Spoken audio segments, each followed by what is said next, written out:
What's up guys, this is Darkbblue, a gamer who loves Souls-like games, looter games, and every game that involves build making. Granblue Fantasy Relink is a game that emphasizes on team cooperation, but also allows you to do this with AIs. Even if you don't have friends to play this game with, you can still enjoy the sensation of friendship. Anyway, this video is about how to design builds for AIs to max out their combat potential. Don't forget to like and subscribe. Now let's dive right into it. So generally speaking, I think the team composition strategies for AI and co-op are the same. As said in my last video, Granblue Fantasy Relink requires everyone in a team to deal enough damage, so supporting effects should only be pursued after a character has done his or her due amount of damage. Even if you team with AIs, you still need to max out their DPS. Though team composition follows the same guideline as co-op, AIs do have something different from players. On one hand, they use different combo and skill rotations from players. As a result, a strong character for players is not necessarily also strong for AIs. On the other, AIs dodge much better than you, so you can design builds accordingly. Next, let's go into details. Let's talk about AI's rotations first. Roughly, a character that demands simpler rotation works better under an AI's control. Tier 1 characters are the ones that only need spamming the same basic attack combo, such as Charlotte.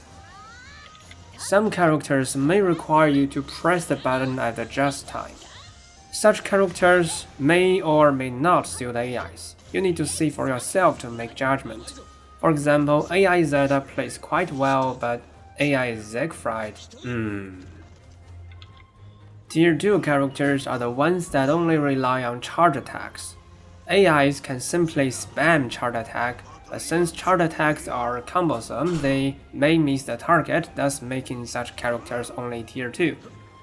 Some characters like Percival has the feature that they can charge much faster after a certain combo. In such cases, AIs may use very stringent rotation instead of spamming charge attacks. This can make them work more poorly than expected. All in all, Tier 1 and 2 characters can be considered as AI.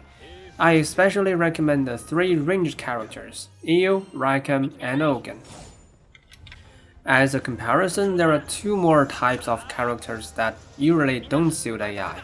One is the ones that require managing their special resources, for example, class level of the Captain, Rosas of Rosetta, and Butterflies of Namaya. The other is the characters that have versatile offensive means and require good experiences for choosing which to use, such as Cagliostro.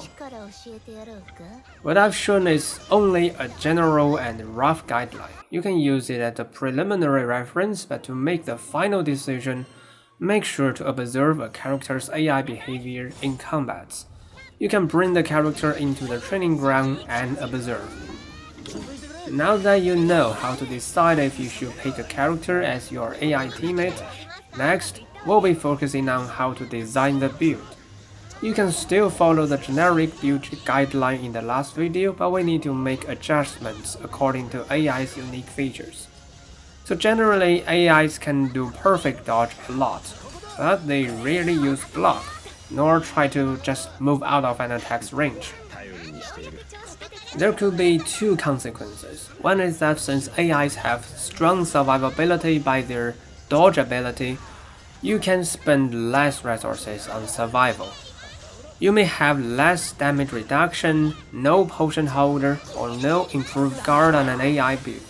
With more free slots, you can now have more cooldown rotation sigils, or simply use tier 5 sigils rather than 5+ ones. As for the other consequence, you can now have more sigils related with perfect dodge, nimble onslaught, dodge payback, and nimble defense. It's likely that you don't use them on your own character, but AIs can make good use of them. Considering the 2 aforementioned consequences of AI's dodge ability, you can now design special builds for AIs. Such builds can exploit some sigils that are not commonly seen on player builds. Now a final recap. AI characters have different combo rotations from players and a much stronger perfect dodge ability. Consequently, you need to observe and analyze actual rotation to decide if you should have it in your team, and your build design can be adjusted. If you like my story or want to join me into depth of games, remember to like and subscribe. Thanks for watching, see you around.